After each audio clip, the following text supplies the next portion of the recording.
नमस्कार, इस समय मैं द्वारिकाधीश में मौजूद हूँ, द्वारका में मौजूद हूँ। और जब हमारे यहाँ पर मौजूदगी है तो हमने ये पता लगाने की कोशिश की कि आखिर द्वारका मंदिर का रहस्य क्या है। द्वारका मंदिर भारतीय इतिहास और संस्कृति का एक महत्वपूर्ण हिस्सा है।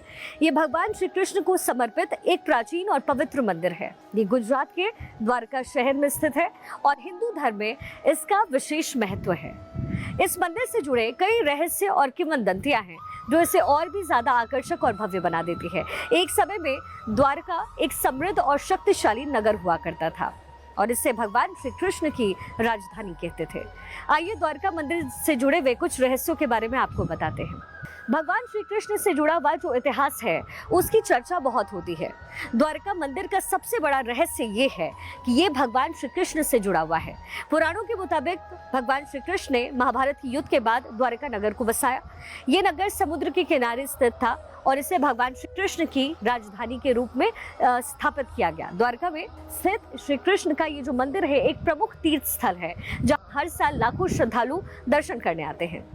इस मंदिर में भगवान कृष्ण की अद्भुत मूर्ति जो है वो स्थित है, जो उनके दिव्य रूप का प्रतीक माना जाता है। इस नगर के समंदर में डूबने की जो कथाएं हैं वो बड़ी दिलचस्प है। द्वारका के बारे में प्रमुख रहस्य ये भी है कि भगवान श्री कृष्ण के निधन के बाद द्वारका नगर समंदर में डूब गया।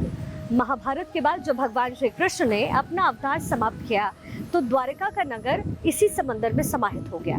ये घटना श्रीमद् भगवत गीता में भी वर्णित है। इसका जिक्र आपको भगवत गीता में भी मिलेगा, द्वारिका का जिक्र आपको भगवत गीता में भी मिलेगा। और इसके साथ ही जिसमें कहा गया कि द्वारिका का नगर समंदर में डूबने के बाद वो जगह लापता हो गई और इसके बाद द्वारिका का कोई अस्तित्व रहा ही नहीं। आज भी कुछ लोग ये मानते हैं कि द्वारका का ये जो शहर था वो समंदर के नीचे है और अवशेष समय समय पर मिलते रहे। हाल ही के सालों में समुद्र के नीचे द्वारका नगर के अवशेष मिलने की जानकारी मिली। भारतीय पुरातत्व सर्वेक्षण यानी ASI और अन्य शोधकर्ताओं ने द्वारका के समंदर तट के आसपास खोदाई और शोध की, जिसमें उनके द्वारा कुछ प्राचीन संरचनाओं के अवशेष भी मिले। इन अवशेष में पत्थर की दीवार, मंदिरों के खंडहर और पथरीली सड़कों का जो संकेत है वो मिला, जिससे माना जाता है कि ये एक समृद्ध नगर जो है वो यहाँ स्थित था, जो भगवान श्री कृष्ण के काल में यहाँ अस्तित्व में था।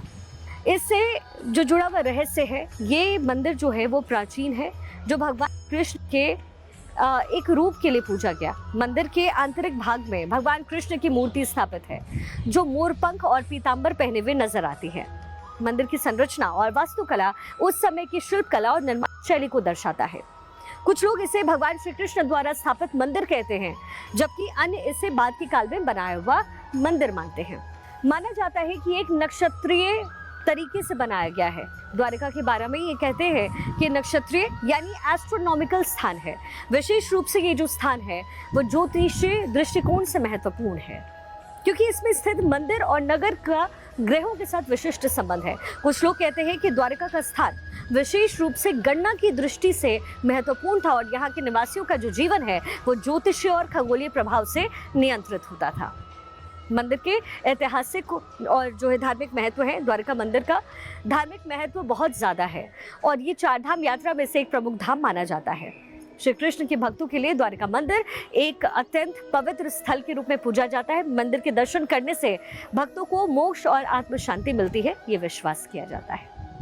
द्वारका मंदिर में भगवान कृष्ण के रूप को द्वारपाल के रूप से चित्रित किया गया और यहाँ भगवान कृष्ण का रूप गहरे स्थान में डूबे हुए शांत और सशक्त रूप में दिखाता है। ये दर्शाता है कि वो न केवल एक युद्धवीर थे बल्कि शांतिपूर्ण और न्यायप्रिय शासक भी थे।